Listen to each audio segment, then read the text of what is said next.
ছোট পর্দার সেরা নায়কের পুরস্কার জিতলেন সৃজন। স্ত্রীকে নিয়ে একই বলল। বিস্তারিত জানতে ভিডিওটি দেখুন। অবশেষে পর্দায় সম্প্রচারিত হলো জি বাংলার সোনার সংসার অ্যাওয়ার্ড।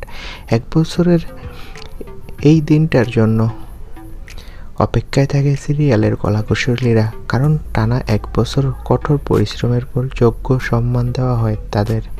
আর এবার সেরা নায়কের পুরস্কার জিতেছে রুবেল দাস। রুবেলের এই জয়ে গর্বিত স্ত্রী শ্বেতা ভট্টাচার্য। প্রসেনজিৎ চট্টোপাধ্যায়ের হাত থেকে রুবেলের পুরস্কার নেওয়ার সময় উঠে দাঁড়িয়ে সেই মুহূর্ত ক্যাপচার করে শ্বেতা।